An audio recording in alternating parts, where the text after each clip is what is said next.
Snow fell on the desert like something broken in the world. Wind screamed through frozen dunes, driving white powder across burned-out vehicles and shattered helmets. A Marine platoon lay pinned in the valley, rounds tearing in from every direction.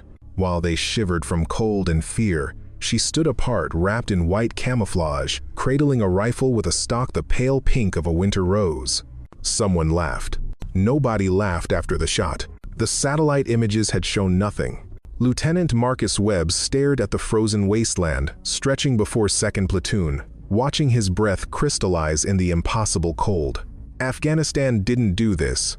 The Hindu Kush got cold, sure, but not like this. Not snow falling through 18-degree air onto sand that crunched like broken glass underfoot. This is wrong, Corporal James Reeves muttered beside him, scanning the ridgeline through thermal optics. Intel said this sector was cleared 3 days ago. Webb had thought the same thing since they'd crossed the checkpoint 2 hours before dawn. The valley stretched too quiet, too empty. Every instinct he'd developed across 2 tours screamed ambush, but command had been explicit.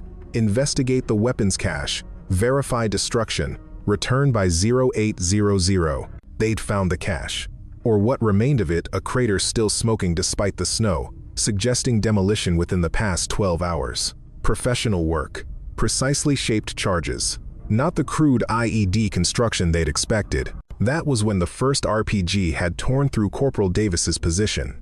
Now, 40 minutes into the firefight, Webb's platoon was scattered across 200 meters of frozen sand with no cover beyond the wreckage they'd created themselves. The enemy held every high position, 3 ridgelines forming a horseshoe that funneled fire directly into the valley floor. Contact north, 200 meters. Sergeant Patricia Cole's voice cut through the radio static. Multiple positions. They've got a fucking drone. Webb had seen it too, a commercial quadcopter circling overhead, well beyond rifle range, feeding their position to whoever was coordinating this nightmare. Every time his Marines tried to maneuver, rounds would find them. The enemy wasn't just organized. They were reading the battlefield in real time. Lima Actual, this is Viper 6. The radio crackled with their air support coordinator's voice. Weather's grounding rotary assets. Fast movers are circling but can't get visual through the snow. You need to mark targets. Webb pressed himself flatter against the frozen earth. Viper 6, we mark anything, we give away our position. Enemy has aerial surveillance. Copy that, standing by. Which meant they were on their own. Private Nathan Cross, barely 20 years old, crawled up beside Webb. Blood streaked the kid's face from a near miss that had peppered him with rock fragments. Sir, we can't stay here. Miller's down, Harrison's out of ammo. If they push us now, an explosion cut him off. Webb watched a spray of frozen sand erupt 50 meters to their left, followed by the distinctive crack of artillery. Not mortars, proper field guns, probably 122 millimeters, firing from beyond visual range. They weren't just pinned, they were being systematically destroyed. All positions, this is Lima Actual. Webb forced his voice steady. Prepare to withdraw on my mark. We move in teams, alternating cover fire. Acknowledge. The responses came back scattered, uncertain. Everyone knew the truth. The enemy held the high ground. They had observation. They had range. Any attempt to move in daylight would turn into a slaughter. Webb was considering the order anyway when Sergeant Cole's voice returned. Actual, we've got movement at checkpoint 7. 1 individual, approaching on foot. Armed? Can't tell. Visibility's shit? Webb grabbed his binoculars, scanning the white void. There, a figure moving through the snow with the steady gait of someone who knew exactly where they were going. White camouflage, carrying something long. Hold fire, Webb ordered. That's one of ours. The figure resolved as it drew closer. Average height. Slender build. Moving with careful precision through the kill zone like death. Hadn't been invited to this particular party. The sniper support they'd requested 18 hours ago. Better late than never. She appeared through the snow like a ghost, stepping into focus. Corporal Reeves saw her first as she slid into their position, a woman, maybe 30, with features that suggested she'd been carved from the same winter that surrounded them. No visible rank insignia, no name tape, just the white camouflage suit and the rifle slung across her back. The rifle that made Reeves do a double take. "Is that fucking pink?" Private First Class Daniel Torres whispered, loud enough for half the platoon to hear. It was. The stock and parts of the barrel assembly had been finished in a pale rose color that stood out even wrapped in white tape. Not hot pink, something subtler, like the inside of a seashell, but unmistakably, deliberately pink. The woman ignored the stares. She moved to Lieutenant Webb's position, unslinging her pack with mechanical efficiency. "Staff Sergeant Rachel Vance, you called for precision fire support." Webb nodded, trying not to look at the rifle. "We're pinned by artillery observation from the North Ridge. Multiple positions. They've got a drone feeding them coordinates." "I saw." Vance produced a weathered notebook, sketching the terrain from memory. "Enemy command element? Unknown. We haven't identified individual targets. Can't get spotters forward without." "You won't need spotters." She was already assembling a small anemometer, checking wind speed and direction. Her hands moved with the kind of confidence that came from doing something 10,000 times. "How long since your last casualty?" 4 minutes. "Then, they're waiting for something. Probably reinforcements." Vance glanced at the sky, calculating. "We have maybe 30 minutes before they realize support is here." Behind them, Private Torres muttered to Private Cross. "Did Barbie Force just show up? What's next? We getting backup from a Care Bear?" Someone snickered. The sound died quickly, when Sergeant Cole shot them a look that could freeze mercury. But the damage was done. Webb saw Vance's jaw tighten fractionally, the only acknowledgement she'd heard. "Staff Sergeant," Webb began, "we need to coordinate." "With respect, Lieutenant, you need to keep your Marines alive. Let me do my job." She moved to a position 15 meters away, where a slight rise in the terrain offered marginally better observation. Webb watched her work, checking the rifle's scope, making minute adjustments, measuring ambient temperature with a digital thermometer that looked like it had survived multiple deployments. The rifle itself was a custom build. Webb recognized the base platform as a Shaytak M200 intervention, chambered for 408 rounds, capable of extreme distance. But everything else had been modified. The barrel length, the stock configuration, even the scope mounting system looked hand-machined. And it was definitely pink. Corporal Reeves crawled up beside Webb. "Sir, do we really want to trust our lives to someone who customizes their weapon like a—" "Complete that sentence, and I'll have you filling sandbags until retirement," Webb cut him off. But privately, he wondered the same thing. The battlefield had no place for personal expression. Your weapon was standard issue. Your uniform was standard issue. You were part of a machine that functioned through conformity. A pink rifle suggested someone who didn't understand that basic principle, or someone who understood it perfectly and rejected it anyway. Vance finished her setup and returned to Webb's position. "I need current intel on enemy positions. Everything you've observed." Webb pulled out his tactical map, marked with hasty notations. "Heavy weapons here, here, and here. Small arms fire from multiple positions along this ridgeline. The drone operator is probably fire there." Vance pointed to a position Webb hadn't marked. "Southwest aspect, 800 meters. You can see the thermal bloom from their equipment if you watch for 10 seconds. Webb looked. Saw nothing. Looked again. There, a faint heat shimmer barely visible through the scope, exactly where she'd indicated. "How did you?" "They're not hiding from someone like me. They're hiding from you." No arrogance in her voice, just statement of fact.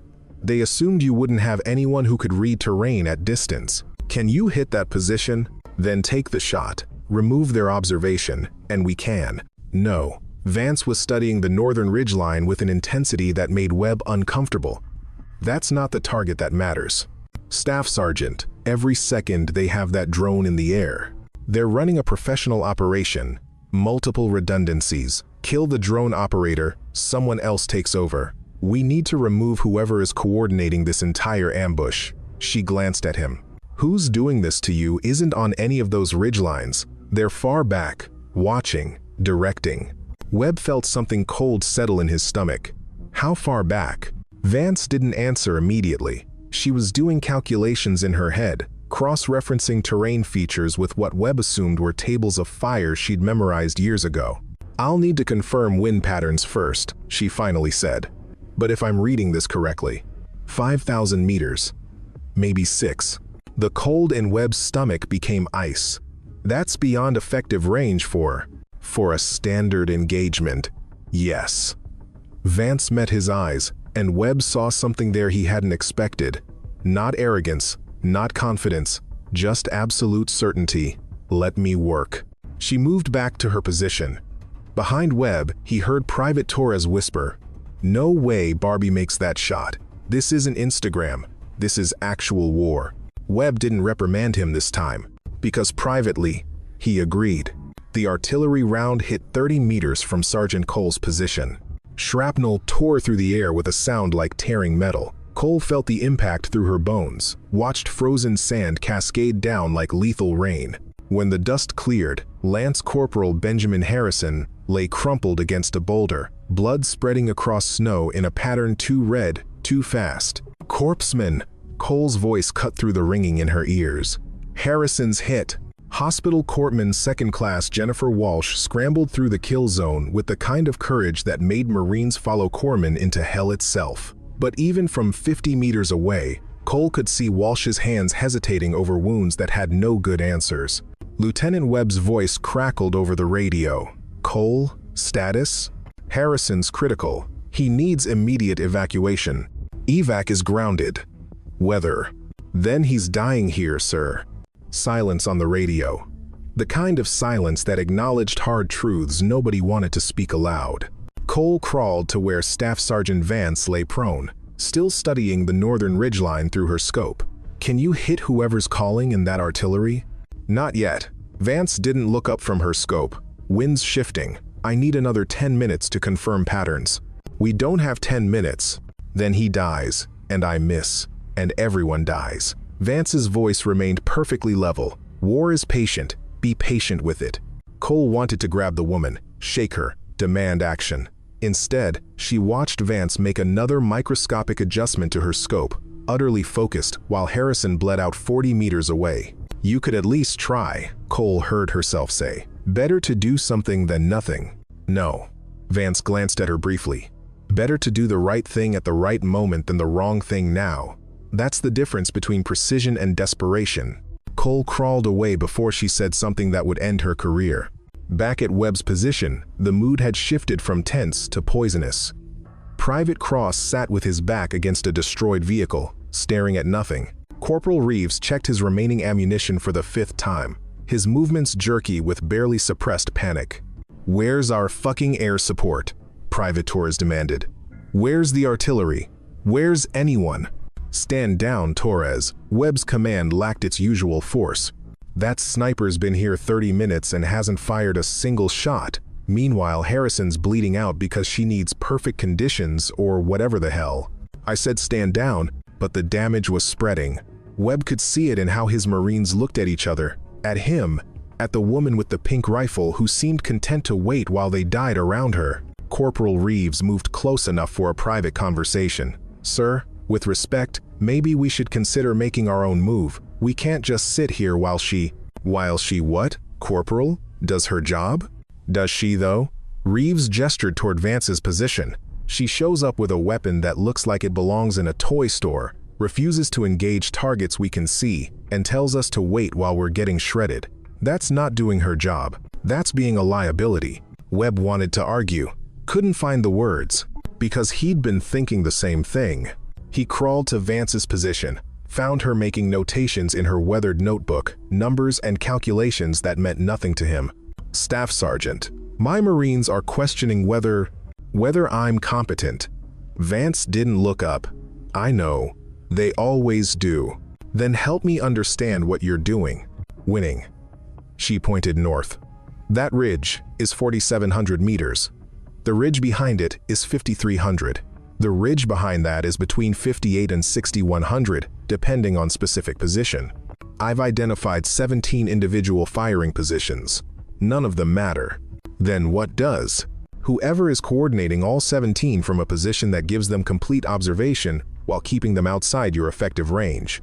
Vance made another notation. "That's the target. Remove them, and this entire operation collapses. Leave them alive, and killing their subordinates just extends your death by minutes." And you can make that shot? For the first time, Vance turned to look at him fully. Her eyes held something Webb hadn't seen before, not in boot camp, not in officer training, not in 2 combat deployments, not confidence. Something deeper. Certainty purchased with a price he couldn't begin to calculate. "I'm the only person alive who can," she said quietly. "That's why I'm here. That's why they sent me. And that's why your Marines hate me." They don't. They hate what I represent.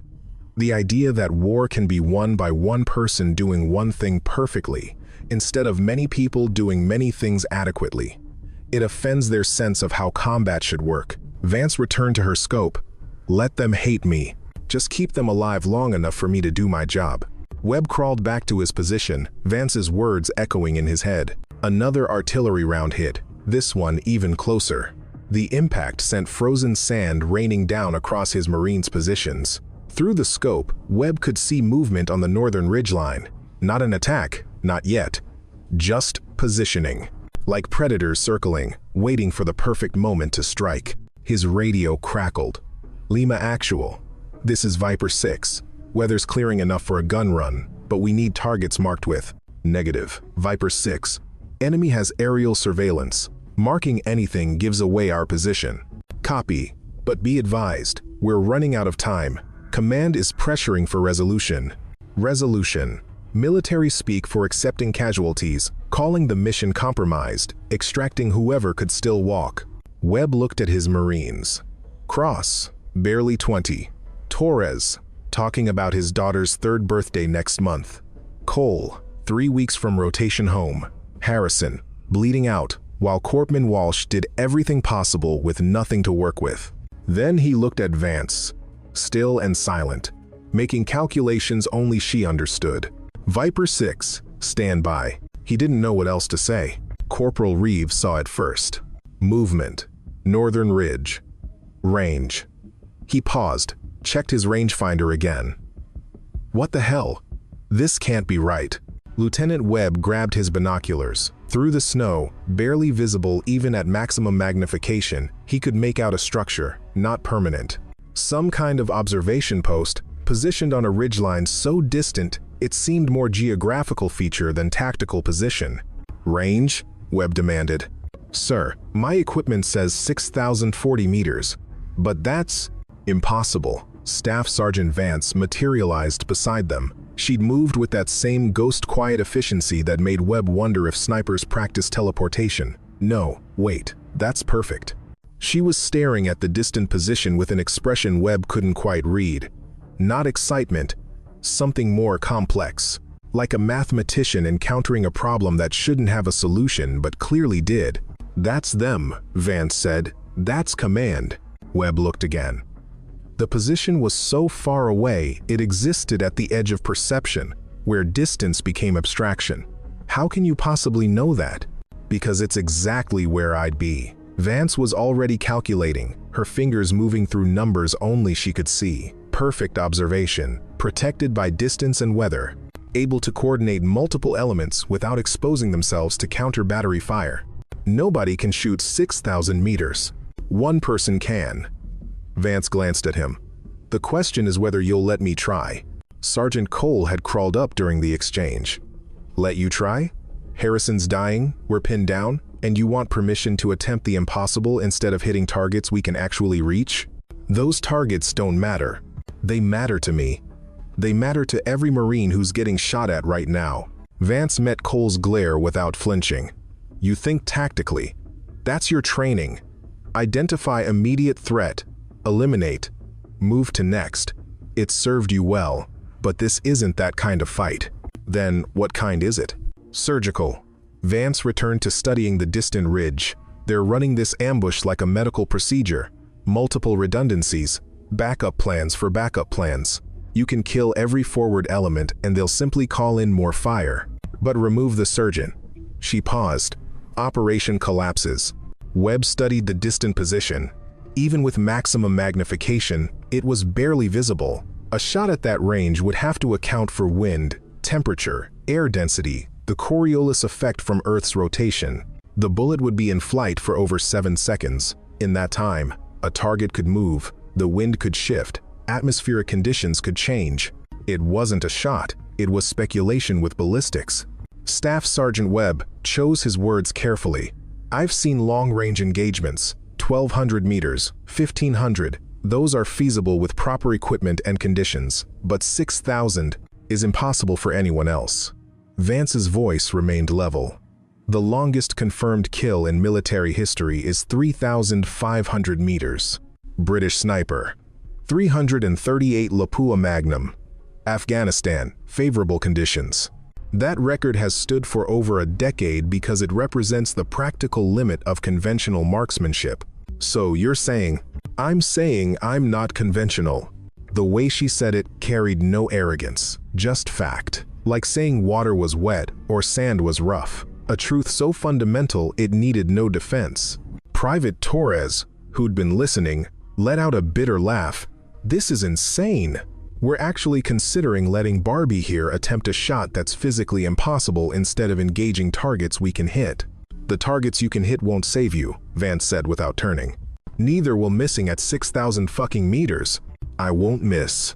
Torres opened his mouth for a response, closed it, opened it again. How can you possibly know that? For the first time, Vance turned to face the Marines directly. Webb saw something flicker across her expression, not anger, not offense. Something closer to exhaustion. Because I've done it before, she said quietly. Not in combat, not officially. But I've made this shot. I know what it requires. I know what I'm capable of. Where? Cole demanded. When? Why isn't it in any record? Vance's smile was thin, brief. Because military brass doesn't like admitting that a woman can do something no man has ever accomplished. Easier to classify the test, bury the data, and pretend it never happened. The silence that followed was broken only by wind and distant gunfire. Webb made calculations of his own. His Marines were pinned. Air support was grounded. Extraction impossible. The enemy was positioned for a final assault, probably within the next hour. By any conventional measure, his platoon was doomed. Conventional measures had failed. What do you need? He heard himself ask. Vance's expression didn't change, but something in her posture relaxed fractionally. Time, silence, and nobody interfering when I make the shot. How much time? Wind patterns cycle every 7 to 9 minutes. I need to wait for the optimal window. Harrison might not have 7 minutes. Then he dies. And if I shoot now without proper conditions, everyone dies. Choose. It was the kind of choice that ended careers or created legends. Webb knew which outcome was more likely. You have 15 minutes, he said. After that, we're attempting extraction regardless. Vance nodded once, then moved back to her position with that same disturbing grace. Cole waited until she was out of earshot. Sir, you can't be serious. She's going to waste our last chance on an impossible shot because of ego. Maybe. Webb watched Vance settle into firing position, becoming part of the frozen landscape. Or maybe she's the only one here who actually knows how to win this fight. By making a 6,000-meter shot in a snowstorm? Webb didn't answer. Because he didn't have one. Staff Sergeant Rachel Vance pressed her cheek against the stock of her rifle and watched the wind. Not directly. Nobody could see wind. But you could see its effects the way snow moved, how it swirled and settled, the patterns it created across distance. Most snipers learn to read wind at their target location. Vance had learned to read it across every meter between her and impact. 6,043 meters. She'd refined the calculation with her rangefinder, cross-referencing with topographical data she'd memorized before the mission. The target sat on a ridge that was, technically, beyond line of sight. She'd have to account for Earth's curvature. The bullet would actually arc up, peak, then descend, not a simple parabola, but something more complex. Her notebook contained the calculations. Bullet drop, approximately 38 feet. Wind drift, maybe 4 feet. Probably 6, possibly 8 depending on high-altitude currents she couldn't directly measure. Temperature at altitude, estimated minus 15 degrees, affecting air density and drag coefficient. Coriolis effect at this latitude, 0.3 meters right. Spin drift from the rifle's twist rate, another 0.2 right.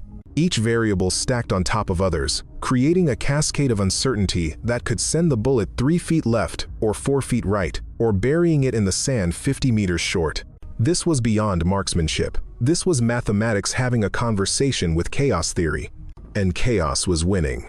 Behind her, she heard Lieutenant Webb's voice, tense and controlled. All positions, prepare for extraction. We move in 10 minutes, whether Staff Sergeant Vance has fired or not. 10 minutes. Vance checked her watch. The wind pattern would cycle in 6, maybe 7. That gave her one chance. Miss and Webb's platoon would attempt to move during daylight with enemy observation still active. They'd be cut down within the first 100 meters. Corporal Reeves appeared at her position, crouching low. Staff Sergeant, Lieutenant Webb is ordering extraction. I heard. So you're not taking the shot? I didn't say that. Reeves stared at her. He gave you 10 minutes. You said you needed 15. He gave me what he could. I'll work with what I have. Vance made another notation. The wind was shifting, rotating from northwest to north-northeast. Not ideal, but manageable. Tell Lieutenant Webb to be ready to move on my signal. What signal? When the shooting stops. Reeves crawled away, shaking his head. Vance returned to her scope. Through the magnification, she could see the distant observation post with painful clarity. Not detailed at 6,000 meters, human figures were abstract suggestions. But she could see the structure's outline, watch heat bloom from their equipment, track movement patterns. 3 individuals. 2 constantly moving, probably coordinating forward elements via radio. 1 stationary, likely the commanding officer directing the entire operation. That was her target. The still one. The person confident enough in their security to remain motionless while chaos erupted below. Confidence born from distance. From the certainty that nobody could reach them here. Vance began her breathing cycle. 4 counts in, hold 4. 4 counts out, hold 4. A rhythm that slowed her heart, steadied her hands, turned her body into something closer to a machine than biology. Behind her, the firefight intensified. She heard Webb's voice barking orders, Marine shifting position, the crack crack crack of rounds impacting nearby, all of it distant, abstract. Her world had narrowed to the scope, the calculation, the wind. 5 minutes. She felt, rather than saw Sergeant Cole approach. We're dying down here. I know. Harrison's gone. Torres took shrapnel. We need to move. In 4 minutes. We might not have 4 minutes. Vance didn't respond. Couldn't respond. Speaking disrupted the breathing cycle, shifted her body chemistry, introduced variables she couldn't afford. Cole grabbed her shoulder. God damn it, answer me! The physical contact shattered Vance's focus. She turned, meeting Cole's desperate eyes. If I shoot now, I miss. If I miss, you all die during extraction. If you make me shoot before I'm ready, you're killing your own Marines. Now get off me. Cole released her grip. Something like understanding crossing her features. She crawled away without another word. 3 minutes. The wind pattern was evolving. Vance watched snow swirl, traced invisible currents through their effects. At ground level, the wind was gusting 15 knots from the north. At altitude, say, 3,000 feet, where the bullet would peak, it was probably 25 knots from the northwest. Different directions, different speeds, each one pushing the bullet along a different axis. She made adjustments. Windage correction left 4 minutes of angle. Elevation up to account for distance and drop. Her hands moved with practiced precision, clicking adjustments into the scope that would have seemed random to anyone watching. 2 minutes. Lieutenant Webb's voice. All positions, prepare to move. We go in 90 seconds regardless. 60 of those seconds passed in silence. Vance felt her heart settle into the perfect rhythm, felt her body become an extension of the rifle, rather than something separate. The scope showed her the target with crystalline clarity, that distant observation post where someone very smart had positioned themselves beyond all conventional threat. 1 minute. The wind shifted. Northwest to north. The pattern she'd been waiting for. It would last 40, maybe 50 seconds before rotating back. Vance's finger found the trigger. Pressure began, not pulling, not yet, just acknowledging.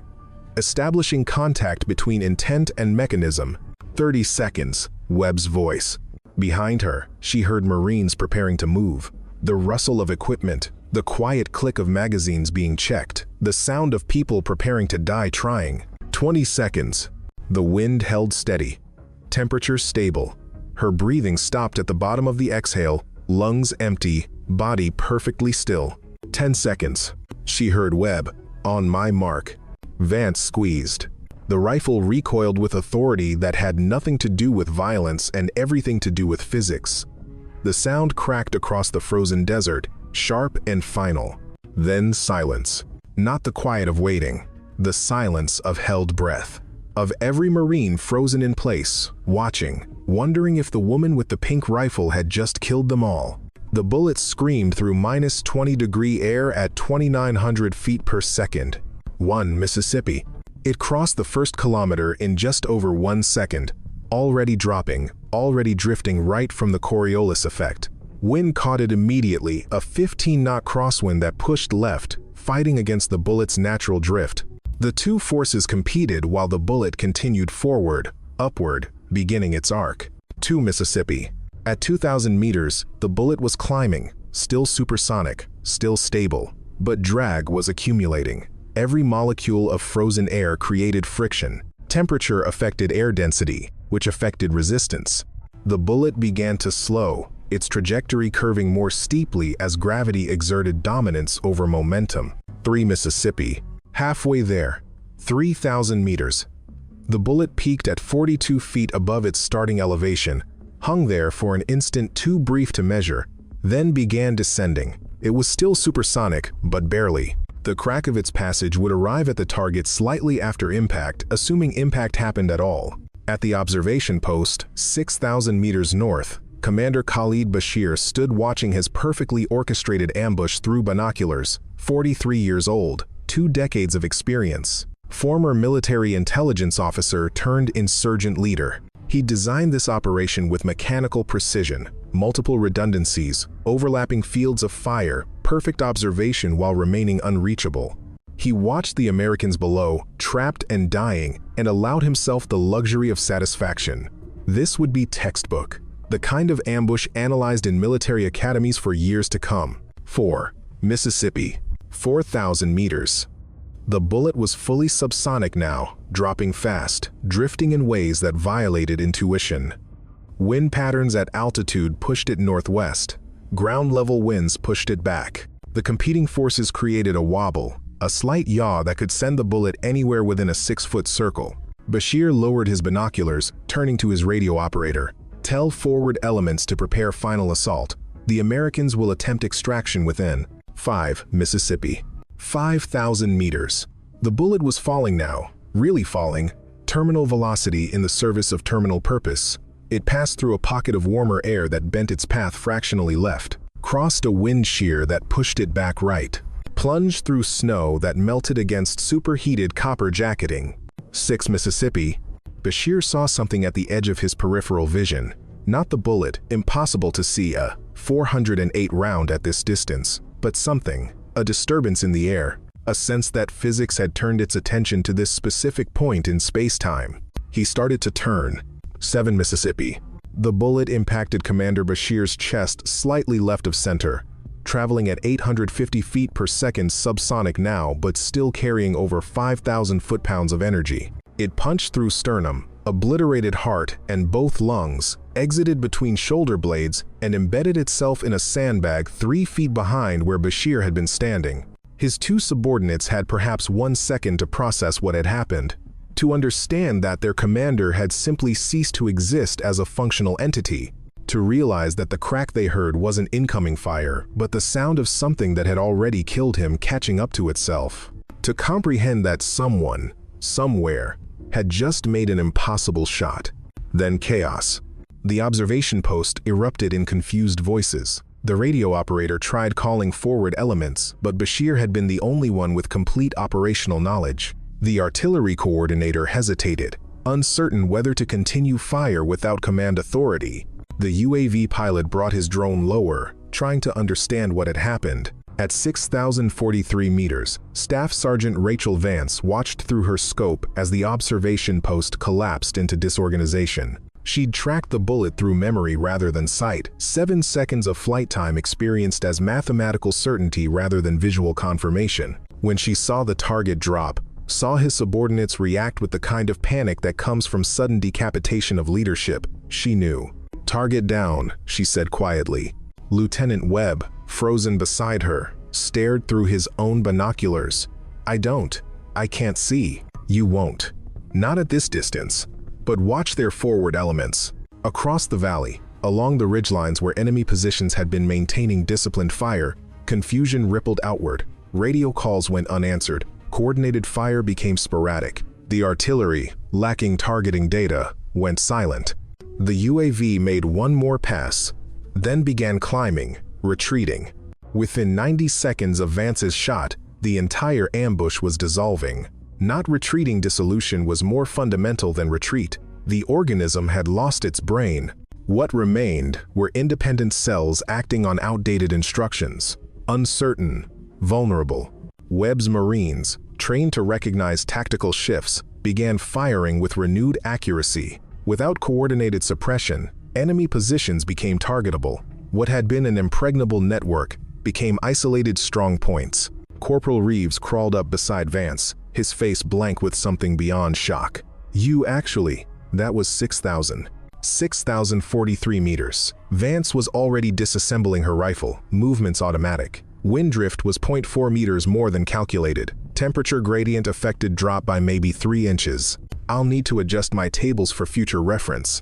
Future reference? Reeves's voice sounded hollow. You're talking about future reference? Vance glanced at him. Why wouldn't I? Because, Reeves wanted to say, you just did something impossible. Because you violated every rule of physics and probability. Because that shot shouldn't exist in reality, only in theory.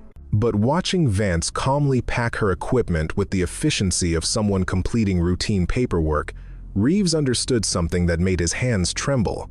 For her, it hadn't been impossible at all. The firefight ended not with a bang, but with absence. Lieutenant Marcus Webb had been in enough combat to know what a battle sounded like in its death throes, the ragged finale of gunfire, last defiant volleys, the crescendo before ceasefire. This wasn't that. This was something else. The enemy positions simply not stopped. Not all at once. Gradually, like dominoes falling in slow motion, each firing point went quiet, as whoever manned it realized coordination had vanished. The Marines, well-trained in recognizing opportunities, pressed their momentary advantage. Sergeant Cole directed suppressive fire at 2 remaining positions until they retreated. Private Cross, moving with newfound confidence, helped Corpsman Walsh stabilize Torres's leg wound. Corporal Reeves stood watch, but his attention kept returning to where Staff Sergeant Vance knelt, meticulously cleaning her rifle with the care of a surgeon tending instruments. The snow continued falling. The wind continued blowing. The desert remained frozen and hostile, but the mathematics of death had shifted. They were going to survive. Webb approached Vance's position slowly, uncertain what to say. She'd saved them. That much was undeniable. But she'd done it with a shot that violated every principle of modern marksmanship. A shot that shouldn't have worked. A shot that, even having witnessed it, Webb struggled to believe had actually happened. Staff Sergeant, he began, then stopped. What came next? Thank you? How did you do that? Why does your rifle have a pink stock? Vance looked up from her work. Lieutenant, that shot. Webb struggled for words. I've never seen anything like that. You never will again. Vance returned to cleaning her rifle. Conditions have to be perfect. Target has to be stationary. I need time to calculate. This was, she paused, lightning in a bottle. Still, you saved my Marines. I did my job. You did yours. That's how this works. But it wasn't how it worked, Webb knew. War didn't hinge on individual miracles. It ground forward through collective effort, combined arms, overwhelming force. One person didn't turn battles, except she had. Sergeant Cole materialized beside them. Her uniform was torn, face streaked with dirt and blood, some hers, most from wounded she'd helped treat. She looked at Vance with an expression Webb couldn't quite read. Not quite respect, not quite awe. Something more complex. I owe you an apology, Cole said. No, you don't. Vance didn't look up. You were right to question me. Your Marines were dying. I was asking for time we didn't have. Tactically, I was a liability until I wasn't. But you knew. You knew you could make that shot. How? The question came out raw. How can anyone know they can do something that impossible? Vance finally stopped working, meeting Cole's eyes. Because I've failed that shot more times than you fired your weapon in your entire career. Because I've spent 10 years calculating wind patterns and air density and temperature gradients. Because I've made that shot in my head 10,000 times before making it once in reality. She returned to her rifle. Confidence isn't magic. It's pattern recognition earned through repetition. I wasn't certain I'd hit. I was certain I'd done everything possible to maximize probability. Sometimes, that's enough. Private Torres, leg bandaged but mobile, limped up to their position. He stood silent for a long moment, staring at the pink rifle stock. "I called you Barbie," he said finally. "I know. I'm sorry.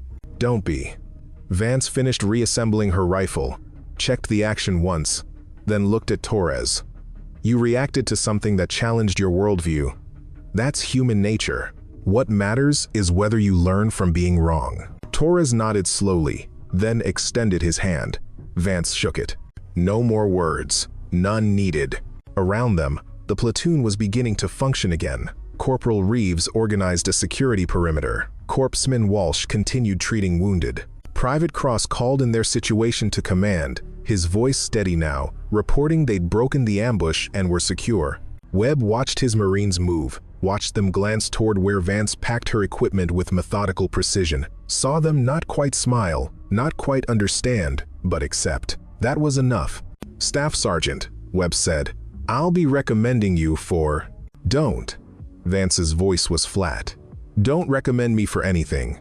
Don't write reports about this shot. Don't try to document what happened here. You'll do more harm than good. Trust me on this." She stood, slinging her pack with practiced ease. The rifle hung across her back, pink stock visible even wrapped in white tape. She looked small against the frozen wasteland, average in every physical measure. But Webb saw her differently now. Saw past the surface to whatever lay beneath. A weapon, not the rifle, her. "Where will you go now?" he asked. "Wherever they need someone to make impossible shots." Vance glanced toward the northern ridge, where smoke still rose from the now abandoned observation post. "There's always somewhere." She walked away without ceremony, moving through the snow with that same disturbing grace that made distance irrelevant. Webb watched until she disappeared into the white void, wondering if he'd dreamed the entire encounter. Then Private Cross called out, "Sir, command wants confirmation. Did we neutralize enemy leadership?" Webb looked at the distant ridge, looked at his Marines, battered but alive, looked at the empty space where Staff Sergeant Vance had been. "Confirmed," he said. "Enemy leadership neutralized." He didn't mention how, didn't mention the impossible distance, didn't mention the woman with the pink rifle who'd appeared like a ghost and disappeared just as quickly. Because some things defied reporting. The snow fell harder now, covering tracks, erasing evidence. By the time extraction arrived 3 hours later, the battlefield had been cleansed of all but the broadest strokes. Enemy positions abandoned, American casualties evacuated. The observation post destroyed by follow-up airstrikes that left no trace of how the ambush had actually ended.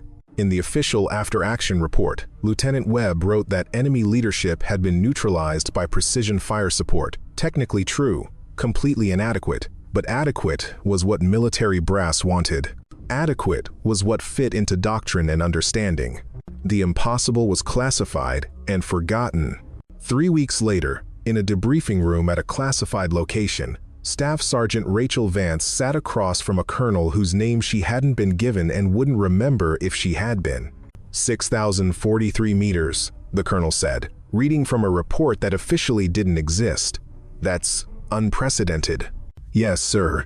Vance gestured toward her rifle, which lay disassembled on the table between them. "That weapon is chambered for 408 SHATAC, with custom modifications to barrel length, twist rate, and stock configuration, combined with hand-loaded ammunition calculated for specific environmental conditions. I'm not asking about the weapon, I'm asking about you." Vance fell silent. The colonel leaned forward. "Your service record is interesting. Top of your class at sniper school. Consistently outperformed male counterparts at every distance measurement. Then suddenly, 4 years ago, you were reassigned from combat operations to training roles. Why? You'd have to ask my chain of command, sir. I did. They said you didn't fit the profile of what a military sniper should be. What does that mean? Vance's jaw tightened. It means I made shots in training exercises that made senior leadership uncomfortable. It means I consistently achieved distances that weren't supposed to be possible. It means I challenged assumptions about what women could do in combat roles. So they sidelined you. They decided my skills were better utilized training others. Vance's voice remained level, but something cold lurked beneath. For 4 years, I taught Marine and Army snipers how to hit targets at 1,200 meters. Meanwhile, I practiced hitting targets at 6,000 meters in my own time, with my own equipment, on my own dime. The colonel studied her. The pink rifle, that's personal equipment? Yes, sir. Why pink? Vance's hand moved to the rifle stock, fingers tracing the rose-colored finish with something like reverence. My sister painted it. She was 12. Breast cancer. She thought it was funny taking something designed to kill and making it pretty. She died 3 weeks after finishing. The room went quiet. I kept the paint job, Vance continued. Partly because it was the last thing she gave me, partly because it's functionally useful. The color helps break up the rifle's outline in certain lighting conditions. But mostly because every time someone dismisses this weapon as a toy, I know they're about to underestimate me. And you like being underestimated. I like proving people wrong. The colonel made a notation. Your sister would be proud. She'd laugh. She always laughed. Vance began reassembling her rifle with automatic precision. She used to say, "Rosh, if boys are going to judge you anyway, might as well make them remember what they judged." Smart kid. The smartest person I ever knew. The colonel closed the file. I'm authorizing your return to active combat operations. Specialized assignment, deep reconnaissance, target elimination in denied areas. You'll operate solo or with minimal support. And the shot at 6,000 meters remains classified. No official record, no medal, no recognition. Vance nodded. She'd expected nothing else. But, the colonel continued, I'm also authorizing a training program, small group, hand-picked personnel. You'll teach them what you know about extreme range marksmanship. Maybe nobody else can make a 6,000-meter shot, but maybe you can train someone to make a 4,000-meter shot.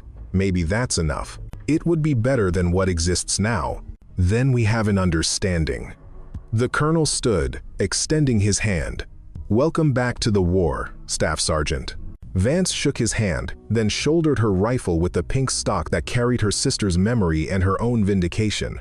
Some weapons were forged in steel, some were forged in dismissal and determination. The second kind lasted longer. 6 months after the incident in the frozen desert, Corporal James Reeves found himself at Camp Pendleton, watching a new batch of Marines cycle through advanced infantry training. He'd been assigned as an instructor temporary duty before his next deployment. Easy work. Boring compared to combat. But he'd learned to appreciate boring. The new Marines were everything he'd been 3 years ago. Confident, eager, convinced they understood war because they'd passed boot camp. Reeves watched them and remembered himself at that age. Remembered thinking he knew what combat looked like. Remembered meeting a woman with a pink rifle who'd redefined possible. Corporal Reeves, one of the trainees approached. We heard you were at that ambush in Khyber province, the one that got classified. Don't know what you're talking about. Come on, Corporal. Everyone knows something went down. Entire enemy ambush got broken by, what? Airstrike? Reeves didn't answer immediately. He was watching another instructor across the range, a woman, maybe 30, running Marines through practical exercises with the kind of precision that came from doing something important perfectly many times. It wasn't an airstrike, he finally said. Then what? Someone made an impossible shot. The trainee looked skeptical. How impossible? Impossible enough that you wouldn't believe me if I told you the distance. Reeves turned to face the young Marine. But I'll tell you what I learned that day. Never judge a warrior by their appearance. Never judge a weapon by its paint job. And never, ever assume you understand the limits of what's possible just because you've never seen it done. The trainee nodded slowly, uncertain whether he was being hazed. Later that week, Reeves attended a mandatory briefing on new weapons systems. The presenter, a balding captain who'd clearly never seen combat, droned through PowerPoint slides about improved optics and ammunition specifications. Reeves fought to stay awake. Then the captain mentioned something that made him sit up. Additionally, we're implementing a new extreme-range marksmanship program. Experimental, limited participation. The instructor has clearance to teach techniques that remain classified for operational reasons. An image appeared on screen, a woman in combat fatigues, face partially obscured, standing beside a rifle with distinctive pink coloring on its stock. Reeves smiled. That instructor, the captain continued, has achieved distances previously considered impossible. While specific numbers remain classified, I can tell you she's redefined our understanding of precision fire. Questions. A lieutenant raised his hand. Sir, the rifle in that image, is that pink? The captain's expression suggested he'd asked the same question and received an answer he was forbidden to share. Personal significance to the instructor. That's all I'm authorized to say. After the briefing, Reeves pulled Private Torres aside. Torres had rotated back from medical leave, his leg fully healed, already cleared for his next deployment. You see that? Reeves asked. The pink rifle. Torres nodded. Think it's her? You doubt it? Torres was quiet for a moment.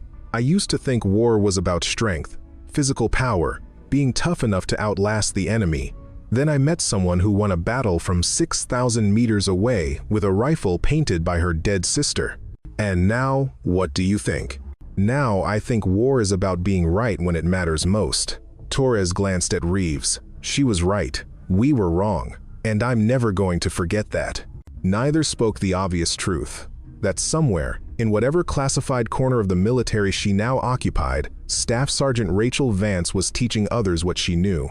Building a generation of snipers who understood that impossible was just a word people used before someone proved them wrong. The Marines who'd been saved by her shot carried that knowledge forward, told no stories, official channels forbade it, but they trained differently, looked at unconventional tactics with new eyes, questioned assumptions about what could and couldn't be done. One person had changed how an entire platoon understood warfare. That change spread quietly, virally, through every Marine those survivors trained or fought beside. A shift in perspective that had no formal documentation but altered everything. And somewhere in that spreading wave of changed minds, nobody laughed at pink rifles anymore. 10 years after the shot that officially never happened, Major Marcus Webb stood in the same valley where he'd nearly died. The terrain hadn't changed much. Still hostile. Still frozen during winter months. Still the kind of place where mistakes killed efficiently. But the tactical situation was different now. This was Allied territory, secured, safe enough for field officers to visit without expecting ambush. Webb walked to approximately where his platoon had been pinned. The coordinates were etched in memory. He didn't need GPS. This was where Corporal Davis had died. There, where Harrison had bled out. Over there, where Torres had taken shrapnel but survived. And here, this was where she'd made the shot. The wind blew snow across the position, erasing his footprints as soon as he made them. Webb looked north toward the ridge, 6,000 meters distant. From here, it was barely visible. A geographic feature more than a tactical consideration. He'd returned because the memory wouldn't leave him alone. Because in a career spanning 3 deployments and countless firefights, that single day remained the most vivid. Not because of the danger he'd faced, worse, because of the impossibility made real. Major Webb? Webb turned. A young captain approached, female, late 20s, moving with the efficient grace of someone who'd seen combat and learned from it. She saluted sharply. Captain Jennifer Morrison, sir. I'm with the Advanced Marksmanship Training Group. I heard you were visiting. Captain. Webb returned the salute. You stationed here? Temporarily. We use this terrain for long-range exercises. The distances are educational.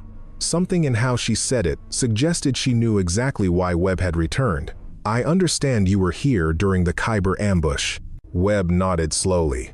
The engagement had eventually been partially declassified, not the details, but the fact it had occurred. I commanded the Marines who survived. Because of Staff Sergeant Vance. Hearing the name spoken aloud after a decade felt strange. Webb had written it in reports that were immediately classified, had thought about it countless times, but never discussed it openly. You knew her? He asked. I trained under her. 5 years ago, before she retired, Morrison gazed toward the northern ridge. She taught me that precision isn't about perfection. It's about knowing your tolerances. Understanding that every shot has a probability distribution, and your job is to shift that distribution as far in your favor as possible. Did she ever talk about this place? Never directly, but she'd come here sometimes, stand exactly where you're standing now, look north for hours, calculating things in her head. Morrison glanced at Webb. I think she was trying to figure out if she could do it again. Could she? No. That's what made the original shot special. She had perfect conditions aligned with perfect preparation at the perfect moment. Lightning in a bottle, she called it. You can't plan lightning. You can only be ready when it strikes. Webb stared at the distant ridge. Where is she now? Retired. Living somewhere in Montana, last I heard. She trains civilian long-range competition shooters. Some of them have broken records she set 30 years ago. Morrison smiled slightly. Under different names, of course. The military still doesn't officially acknowledge what she could do. But, you know, everyone who trained under her knows. She changed how we understand marksmanship, not because she was stronger or tougher or more aggressive, because she was smarter, because she calculated things other people couldn't even perceive. The wind picked up, blowing snow between them. Morrison gestured north. That observation post, where enemy command was positioned, we found it during security sweeps 2 years after the engagement. The sandbag behind where their commander had been standing still had the bullet embedded in it. You recovered it? For analysis. The forensics team studied the trajectory, the energy transfer, the materials. They concluded the shot was impossible based on every known variable. Morrison's smile widened. Then they added, unless the shooter accounted for factors we haven't discovered yet. Webb thought about that. She was ahead of the science. By decades. The equations she used for wind calculation? We're only now building computer models that replicate her mental math. The way she read terrain for air density patterns? There are dissertations being written about techniques she invented out of necessity. And nobody knows her name. She preferred it that way. Said recognition was a distraction from work. Morrison pulled something from her pocket, a small unit patch, unofficial. It showed a pink rose against a white background, with coordinates printed beneath 6043 M. Some of us remember, Morrison said quietly. We wear this during training exercises. Never in official capacity. Just a reminder that impossible is usually just unexplored. Webb took the patch, turning it over in his hands. The rose was embroidered with care, every petal distinct. Can I keep this? That's why I brought it, sir. They stood together in the frozen valley, two soldiers separated by rank and generation but united by knowledge of something the world would never officially acknowledge. A woman had saved lives through skill cultivated across decades of dismissed expertise, had proven herself when it mattered most, then disappeared back into obscurity. Some warriors wrote their legacy in blood and conquest. Others wrote it in the silence after violence and battles ended before they could escalate, in lives saved through precision instead of firepower. The second legacy lasted longer, even if nobody knew the names. Webb pinned the patch to his uniform, under the collar where regulations said unofficial insignia couldn't go, exactly where he intended to keep it. She ever mention us? He asked. The Marines she saved? Morrison considered the question. Once. She said, you did your job well. Kept your Marines alive long enough for her to do hers. Said that was harder than any shot she'd made. Webb felt something loosen in his chest, a tension he'd carried for a decade without realizing. The guilt of surviving. The question of whether he'd led well or just gotten lucky. She'd answered it, years later, through proxy. He'd done enough. They walked back to the extraction point together, leaving footprints in snow that would be erased by the next gust of wind. Behind them, the valley returned to its natural silence, empty of violence, of meaning, of memory. Just frozen sand and wind, and the ghost of an impossible shot that had saved 23 Marines on a day when saving them shouldn't have been possible. The battlefield didn't remember her name, but it remembered the silence after she'd spoken with precision instead of words, mathematics instead of courage, and a pink rifle that carried the memory of a girl who thought making weapons pretty was the funniest joke in the world. Some jokes echoed longer than their punchlines suggested. This one was still reverberating,